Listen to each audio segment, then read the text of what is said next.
Hey, what's up everybody? Video 44 coming at you with another video. Just came back from the observatory again. This time I went inside, looked around, had a real peaceful moment. Just walking around the place. It was good for me, charged my phone. And what I also like about going to the observatory is the train station has, I've probably mentioned this before, but it has very steep stairs. Very steep, lots of stairs, two pretty big flights to climb, so that gave me some exercise there. I know when I'm in shape is when I can climb those steps without having any issues. I ain't quite there yet. I'm huffing and puffing at the top of them stairs, but you know, it's what it is for me. So I like that outing when it's not too hot.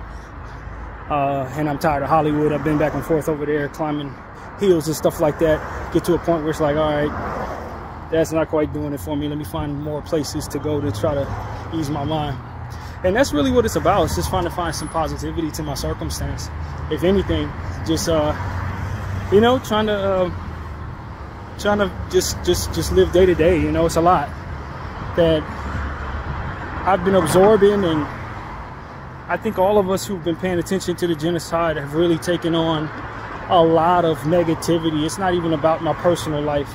My personal life, all things considered, is fine. But when you start to absorb what's going on in the world a bit more, the prolonged study of it can tend to eat away at your happiness. Now granted, I have to admit I haven't felt any depression at all or anything like that, not unnecessary sadness. I think a lot of those feelings that came from me came from weed, to be honest with you, smoking marijuana and then kind of falling into those spaces organically through those highs. But since I've been off of that, I ain't really felt no depression, anything like that. What I can say though is you just feel it reinforces a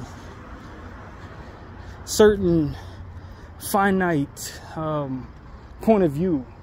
You almost feel like you're losing, not necessarily hope, but you just lower your standards on what your expectations are for your life when you see what makes this country operate and just how ridiculously corrupt it is.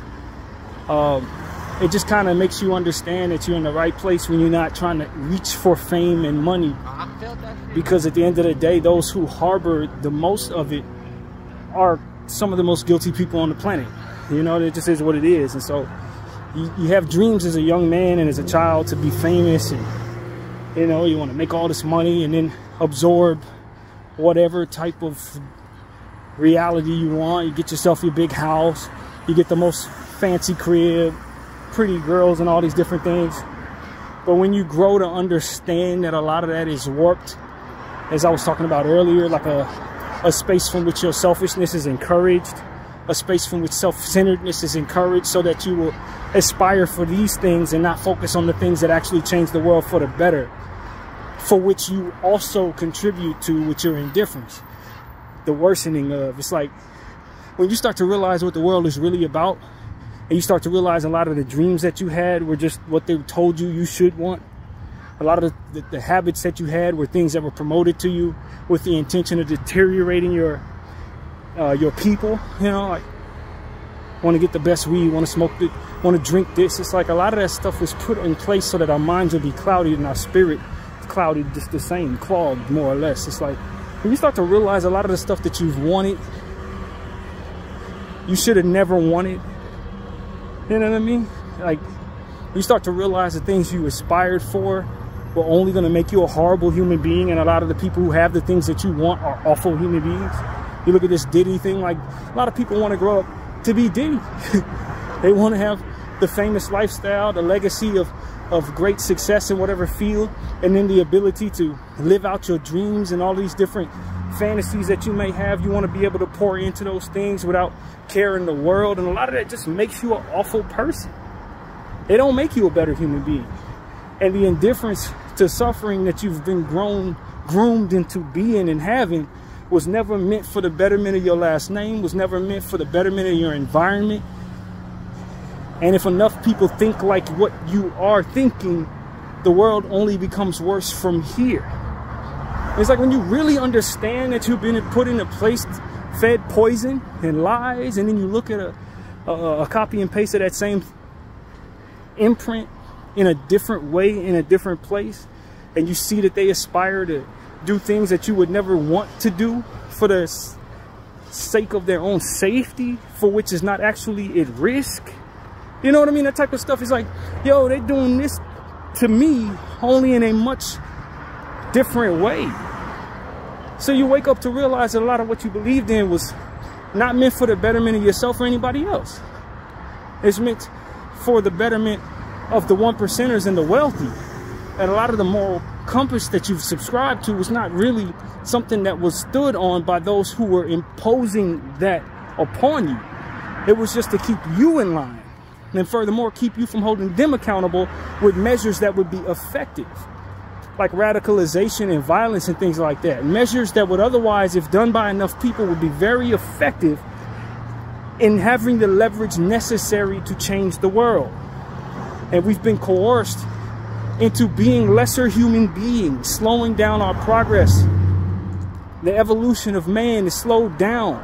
The numbers and what it is that we're capable of doing is slowed down in regards to the plentiful nature of how many of us it should be, because we've been buying into cultures that are meant to cut our lives down and put us in positions to not exist anymore, and put us in positions to not carry forth a family.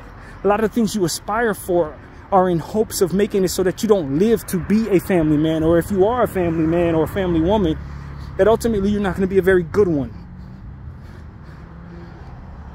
Like, these are the things I've come to wake up to understand in watching the genocide unfold as it has. A lot of this stuff that we've been put in place to want, a lot of the things that we think we just aspire for, has really been poisonous upon our minds with the intention of making us indifferent as real things are happening around us, as real things are happening across our borders. I'm supposed to walk past homeless people, not give a damn because I'm trying to get my money. And when I get to my famous space of stature, and when I get my piece of the American pie, I'm supposed to then not reinforce it into the investment of the end of suffering and the balance of power, but more so to further shove more of the wealth into spaces from which others can't get to it.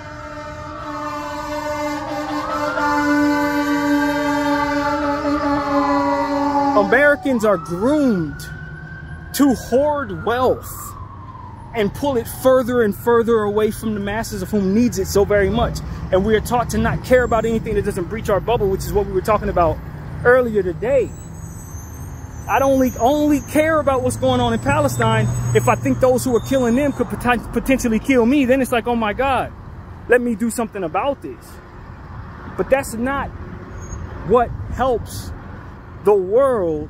And if more people were doing things that help the world, we would be in a space today where life would be that much more fulfilling from person to person to person. You may feel depression because of the presence of so much of this selfishness. I gotta get mine. I ain't supposed to trust nobody, nor does it matter that I become more trustworthy toward others, because at the end of the day, who's to be trusted anyway, right? You might as well get yours. That's how they've taught us to be. And until we start paying attention to people that don't think like that, who are not groomed like that, we don't realize that that is what has actually been going on here. And we're raising our kids to hoard wealth as people suffer in mass, and to look at those who care about such things as outcasts. That is a disruption of the progress of humanity and a further deterioration of the world around us. And yet we want to fight mental health concerns. We want to continue to get healthy and go to the gym and get in shape. We want to continue to progress in the various ways that we do. But we don't understand that the root problem starts in the indifference in these particular circumstances and beyond. This is where it starts. This is why you have mental health issues, because you live in a world where so much is being told that doesn't matter, that ultimately affects you. And if everybody cared enough about somebody else to think about others before thinking of self, everybody would have enough. The unselfishness is what ultimately enriches the world with happiness that is organic in nature, not competitive in nature. And that's what I'm here to tell you guys. We've been raised wrong. And a lot of us are unhappy because we're not living up to the measures that were unnatural to reach for in the first place. I was listening to a friend, well, I can't say she's a friend, but a Facebook friend of mine that I follow, who's also on the prayer list that I pray for. And she was essentially saying something, she was telling a joke, but she's feeling some depression right now for reasons of her own. But one of the things she said was, and I was laughing, but it's pretty serious. She said she would let a demon take over her body if it promised to do crunches and push-ups or sit-ups every night. I laughed because I know she wasn't serious in regards to that. But the point is that she aspires to live up to the standards of what the aesthetic would be if her stomach were flat. Or so it appears to me. And in that space of mind, she's going through depression. It's like that's not something that should be in your wake, if not for the presence of an agreed environment to put precedent over those things, over things that should make us feel bad in regards to ourselves, like walking past people who don't have nothing and not giving a damn, like watching a genocide in our phone and not doing everything we can with the urgency necessary to save those lives. Those are the things that should make you feel bad about yourself, not necessarily whether or not you have a 4-pack or a 6-pack. You were taught to value those things over that for which enriches the world around you and ultimately gives you the respect that ultimately you deserve as a human being in your limited lifetime. The things that ultimately make somebody look at you and say, I want to honor this person when they pass. I want to honor them while they're here, give them their flowers while they can smell it. These are the things that don't matter as much to us. Now, I watched a young man's funeral. I didn't watch the whole thing, but I saw pictures of Rich Homie Quan's funeral. And they put a crown on his head. And I don't have no problem with them calling him a king. His family loved him. Every man is a king in his own right, his own castle. But they honored him not necessarily because he put things in the world that would change the world in a way that enriches what it is I discuss, but because he was rich, homie. Like literally, because he was able to get money. And in our community, since we have so little, had so much taken from us, what we often do is crown those who are able to rise to the top of the capitalistic totem pole. But what we don't realize is that very same totem pole is ultimately stuck in our hearts. A lot of us suffer the ills of trying to reach that totem pole and going down the wrong path to do it. That man died at 35 years old off of some drugs. And while I say I don't mind him being crowned a king, we need to understand what it is that they're celebrating. We need to understand why they put a crown on his head. It's not because he did things that changed the world for the better. It's because he reinforced more of the same and got enough of the bread for them to be proud of within the circumstances from which they've been told to value bread over life. This man's a telltale sign of what not to do. Do not get caught up with drugs. Do not overpay for your own demise. That's not what you should be striving to crown. You want to crown somebody who's able to overcome all of that and then change the mindset of those who give no damns about any damn thing. Not further reinforcing that for which destroys us before we get to the age of 40. With respect to him and his family, I understand they put a crown on his head because of his status and success. Not because he reinforced anything that would otherwise save lives and make people understand that this is how you're supposed to live. It's not. You're not supposed to die at 35 off of no drugs. But we're raised to value capitalism and we can't seem to think our way out of it. You got to think your way out of the poisonous that is put in place to not only destroy you, but destroy the environment around you. You got to think your way out of that. You got to pray your way out of that. And very few of us have been able to, for whatever set of reasons. But I think that the Lord gave us the presence of this awful existence that the Palestinian people are going through to show us exactly what's wrong with so many different facets of what it is that we're doing. And what its intention actually was when grooming us to be this way. And that's why I always tell people, the Palestinian plight is the true north for the rest of us. If we're paying close enough attention, we will have context as to understand why we should do this, and not do that, and that. And without the presence of that understanding, You ain't gonna grow like you want to grow. You're not gonna raise great children like you expect you would. Not with the values that have been placed upon your head in this grooming session. No. We're taught how to crave poison in a multitude of ways. And how to worship what is deemed as success when it's actually just hoarding of what is dire in regards to the needs of others. So as you struggle and say you broke, and you're having a hard time as you grow up and you look back on your times when you didn't have it, if you're one of those individuals, you do understand that you're reinforcing more of the same by continuing on the path that created the environment from which you struggled.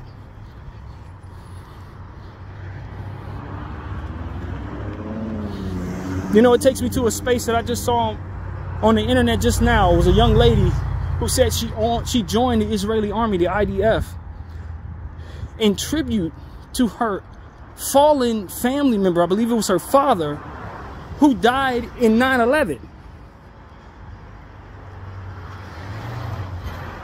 If she does the homework necessary, she will have every reason to believe she joined the side to kill her father. If she would let what's come so naturally to her, which is hate and racism, if she would put some of that aside, she would realize that her spirit, the demon inside of her, guided her toward the side that killed her parents or her father. Palestinians were never even accused of doing 9/11. Never even accused of it. But in her mind, because they're brown and because they're Arab, and because she believed the propaganda that was placed upon her poor, feeble little mind, she's going to join who she believes is the good guys, which is obviously white supremacy and not Israel and the colonization project of demonic energy, to killing more brown people instead of doing the homework necessary in the spirit of goodness to say hate ain't going to be what cures me of my bereavement. Truth will lead me to who actually did what to whom. And if I put this damn racism aside that comes so naturally to my brain, I may actually find out that the very people that I'm looking to trust are the ones who's been killing my people all along. Her example is the true north to so many people all over the world. Because they go with what they were taught, which is not for their betterment. So they end up drinking the poison thinking it's good for them. It's a metaphor for everything we do. How many people you got to see die of heart failure to understand that the food that you ingest should not be wanted? Greasy foods and all this stuff. How many people you got to see die of drugs before you realize that maybe you should not be valuing getting high over that for which is the extension of your existence? How many people you got to see lose their kids because they didn't lock up their guns in their personal homes, their personal firearms? How many of these people gonna see their children pass away in some unfortunate incidents before we realize that maybe we don't need to put guns in homes with children in the house? Maybe you don't need to have them around for the kids to actually be able to get to. How many times we gonna lose people in drunk driving accidents before we realize it ain't probably in our best interest to get in the car when we're too drunk? Or maybe our measurement for what is too drunk doesn't actually do enough credence to how it puts us in positions to otherwise make mistakes out there on the road. We keep doing stuff that hurts us. We keep on wanting things that are for our worsening. And it's not by accident we're taught that in our various different societies, in our various different groups.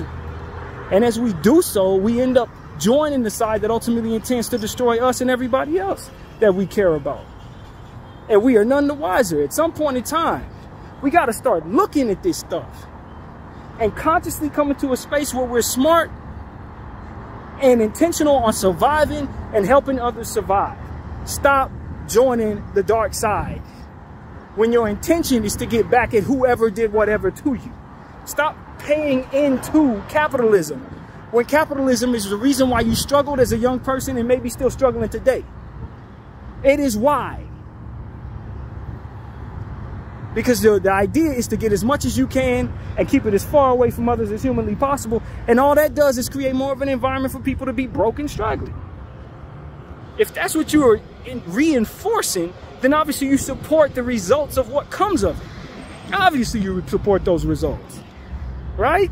Because your intention is to be better in whatever you're trying to do. If you're saying you want to lose weight, you're going to go to the gym and work out. You're not going to sit down for hours at a time and start eating candy and donuts, are you? Thinking that you're going to get a six-pack. It don't work that way, does it not? If you want to see something happen, if you want to get clean, you're going to get in the shower, right? I mean, these are the type of things, it's like we betray these things on a larger scale when it comes to certain things. It's almost like we can't see what it is we want. We think we know what we want, but the things that we want don't get us what it is that we ultimately will be best for having. And so as a result, we end up shunning wisdom, following the lost, following those who no longer have any hope, down a path of destruction, while simultaneously shunning the people that ultimately tell you the truth about how to stay away from your destruction. Shunning the people that want to save lives in regards to this genocide in Palestine. Voting for people who are going to make life extremely hard for people over there. The lesser of two evils, which are both the worst thing in the world for a Palestinian when you consider the terror that both of these candidates have committed to in imposing Israel's reign over really everybody. I mean, at some point in time, we got to say, yo, man, we are the problem. The common Western mind is the problem. And as I said in regards to a different conversation, it may not necessarily be your fault that you see things the wrong way, or that you aspire for things that ultimately get you the wrong path, get you down the wrong path, but that you redirect yourself when you come to that understanding is most definitely your responsibility.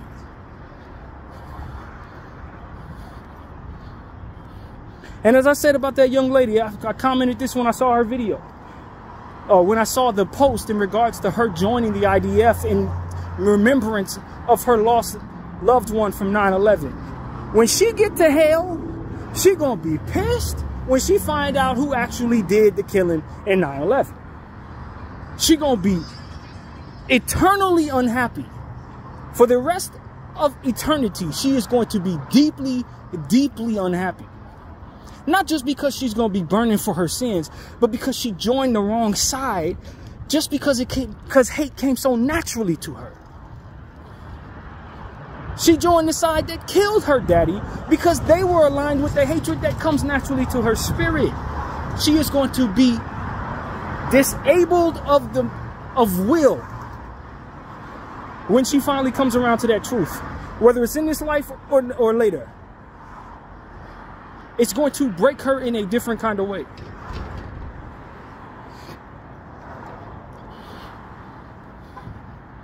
And so I'm here to tell all of us, man, everybody who would listen to me, I'm here to tell you.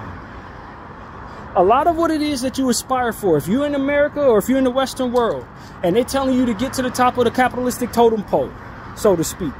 To get all the money you can so you can live as selfishly as you can so you can have the world on your shoulders. That is a lie. That's not how that plays out. You just reinforce more of the struggle that ultimately you're trying to stay away from. That's what you're doing. You're reinforcing it. And with every passing case of what it is you are, the world becomes harder and harder for the masses. That's the truth. For more and more cases of you rising to the top to get your billion or whatever it is you're worth, you're going to find more and more individuals who are going to have it harder and harder because a good portion of what it is that you're hoarding is ultimately what they need to not only feed themselves, but to be able to afford education, health care, to raise their children, and a lot of different stuff that we don't give no cares about once we get ours. Trying to make it. What are you making? You're making it harder for others. That's what you're making. You're making it harder for people. And maybe you tell yourself, well, I can do this with my money. I can do that with my money. Maybe you can. But the overall example of what it is that you're reinforcing does not equate to enough of what it is, because it's not just you that you're influencing with your success. It's the world around you reinforcing the need to get more money and more money and more money and more money.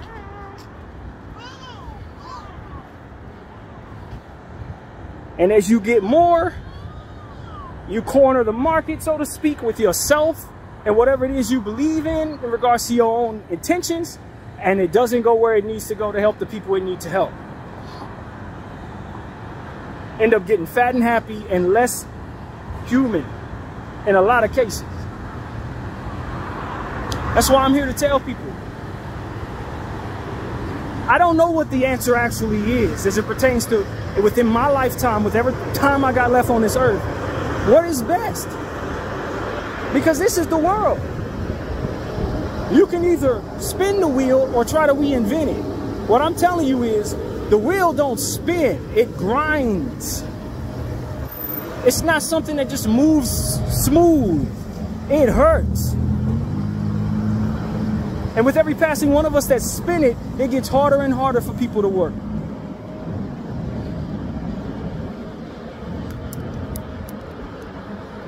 I don't have internal struggles as it pertains to me being torn by my lack of success. It's that I would measure success in that way that ultimately makes me unhappy. That I was raised to think that that's actual success.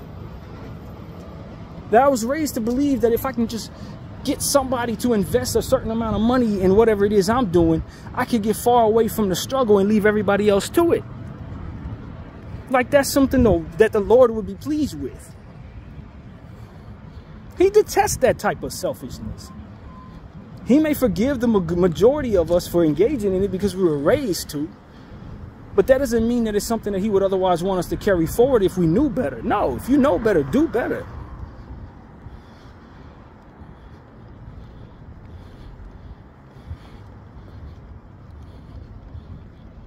I'm telling you, man, we've let the bad guy run the show, coercing us all into some bad habits and some bad ambitions. I'm telling you, that's really what this has taught us all.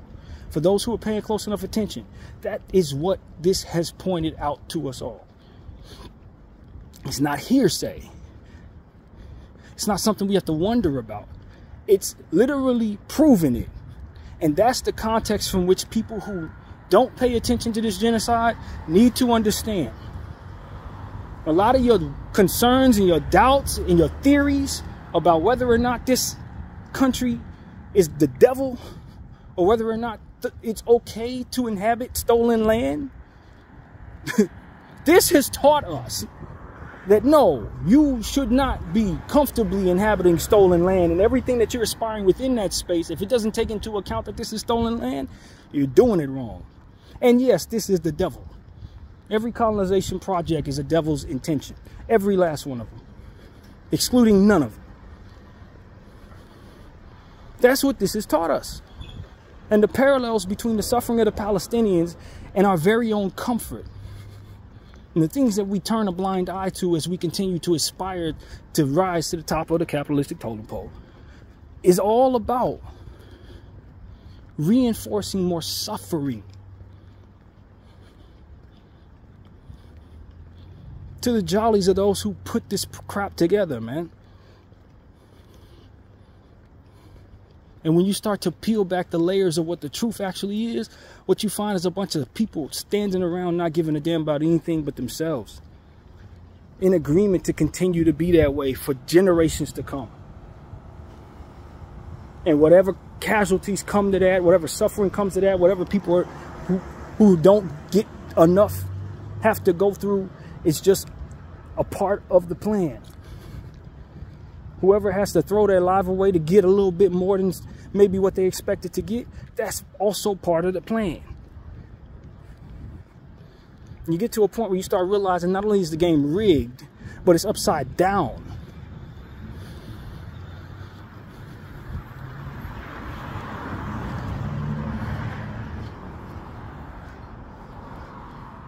I've been praying to God, like, Lord, when do you want me to go back to work?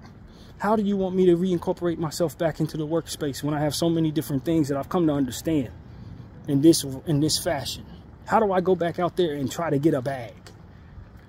When do I find myself at peace when my spirit has always understood this in some way, but just couldn't articulate it into anything that would otherwise make sense to me?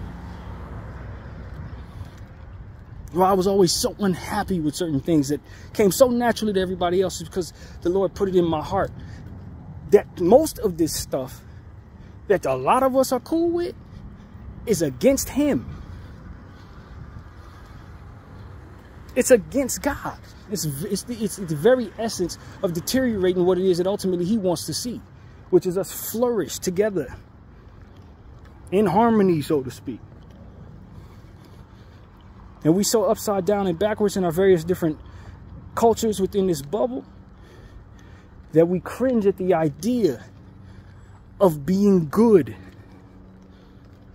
in very specific and key areas of life. No, we ain't gonna do this. No, we're not gonna give that. No, we don't care about that. Yes, we're willing to do this even though people suffer for it. We don't care about that. Like, these type of things are the very essence of what the Holy Spirit is all against. Is what he's against.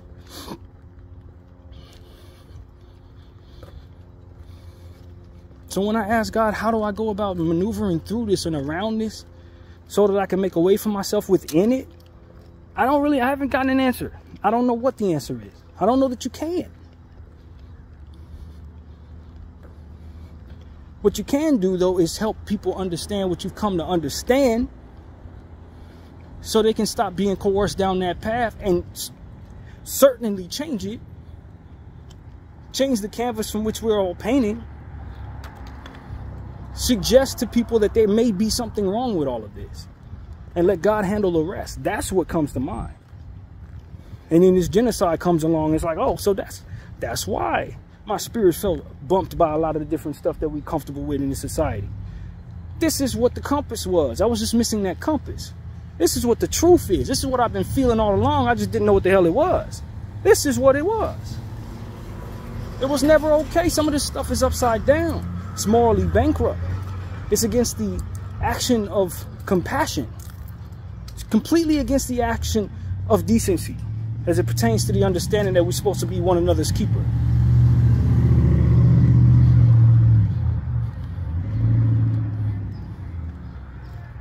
When you're raised to understand that love is not limited to what you understand, but that for which you're willing to give unselfishly to any and all, regardless if you benefit from it or not. If that's your true north, then you will see so much wrong with what we do from day to day.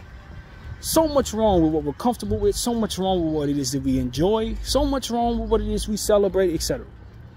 When you understand that the object of the game is to actually work together, regardless of whether you benefit from it or not, regardless of whether you perceive yourself to be safe or not, and that selfishness and that paranoia mixed together with that ambition and that otherwise indifference will make it so that you are worse for it, regardless of what it is that you've told yourself is normal or not.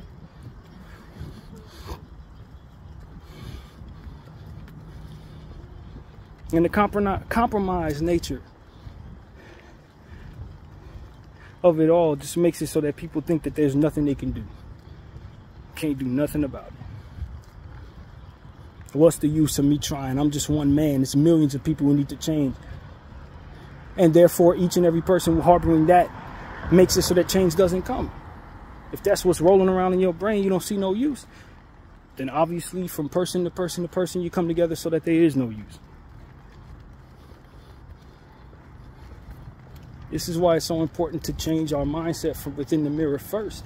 Then we can come to a space where the impossible can be possible in regards to what it is that we think we can do as a people, as a nation, as a humankind. And as long as we continue to think there's no use, believe me, we continue to make it possible that the worst is to come. It's that indifference that the devil benefits from. What it's true is that it's actually impossible to get you to be this way. And that he's found a way to make that happen. Turning people upside down, making it so that they work against one another, going toward jealous type of energies within oneself and letting that motivate us through our lives. That was more improbable.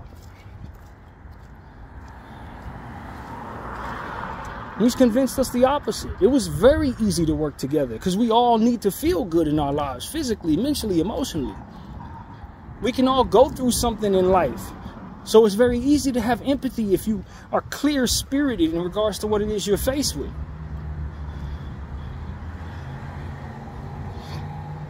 All of us have felt emotionally imbalanced, even if it just comes down to us agreeing that we felt that way as children when something was taken from us. And you cried. You felt some emotional imbalance. So that for which should make you empathetic by nature should be already inherently in you, if not for the culture. The culture that would snuff it out of you. The culture that would make it so that you, one angle at a time, stop having those feelings altogether.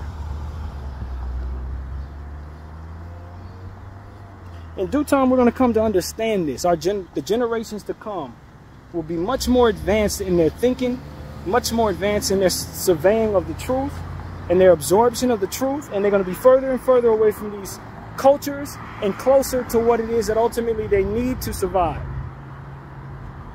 Just like we are more likely to be able than our ancestors in a lot of cases, so too will our children be more able as the new generations come to walk the earth. And at the end of the day, this is why I make the videos I do. It's not because I think everybody's going to listen today. It's because I think this stuff is going to age much better than a lot of what it is that we continue to do, which is going to yield us the results that ultimately we regret.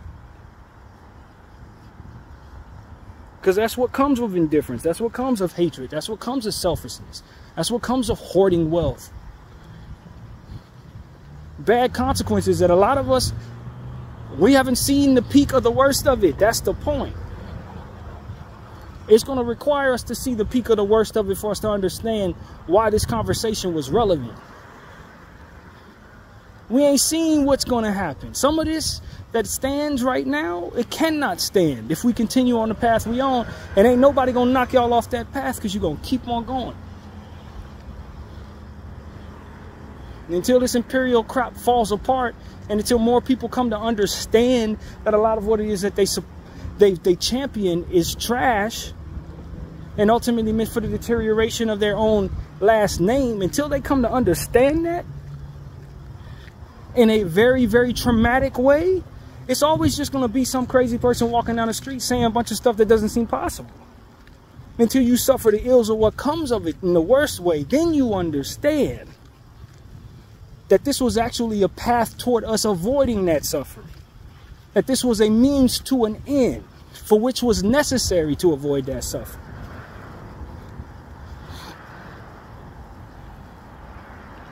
That we deserve to avoid suffering. The context from which you need to understand why you should want to avoid suffering is not present in 2024 as it pertains to what it is I'm talking about. But you let Israel continue to have his way. You let Israel continue on this path its own, and it's going to bring you to that ultimate peak. It's going to bring you to that horrible dark day. You're going to see it, because that's exactly what they're trying to coerce the world into. That's exactly what they're trying to coerce the world into. Into a space where it is absolutely relevant that we do everything we can to avoid the suffering that comes with championing the things that we do today. It's inevitable, man.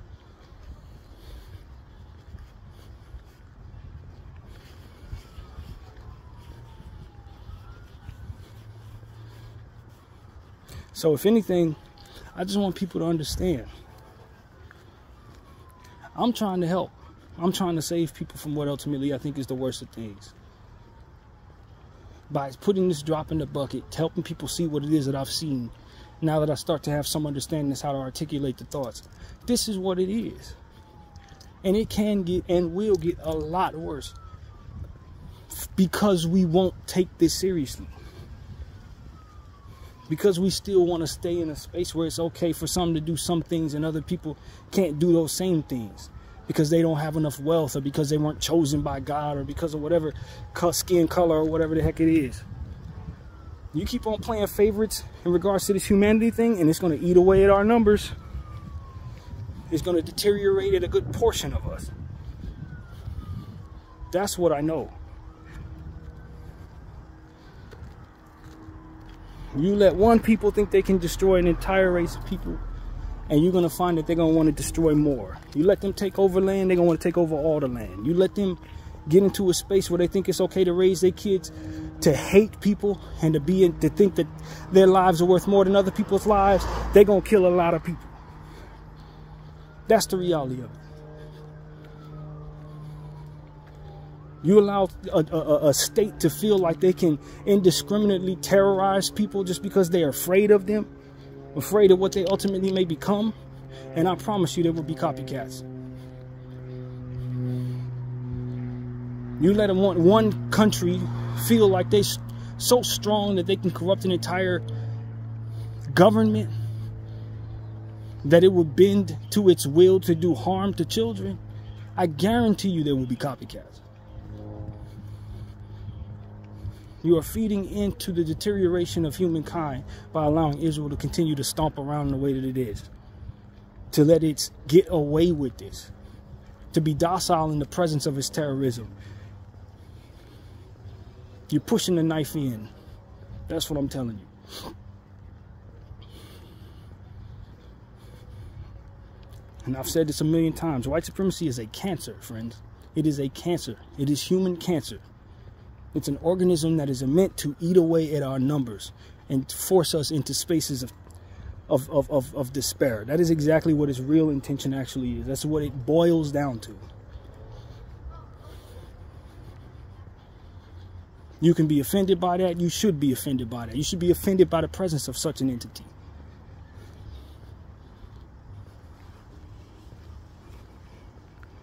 Now you want to really know what it boils down to. That is exactly what it boils down to. And if you mimic it, you're going to get the results of that. If you coincide with it, you're going to get the results of that. If you adhere to it in fear and cower in the presence of it, you're going to get the results of that. You got to fight it with logic. You got to fight it with faith. You got to fight it with a standard to yourself that will not be corrupted.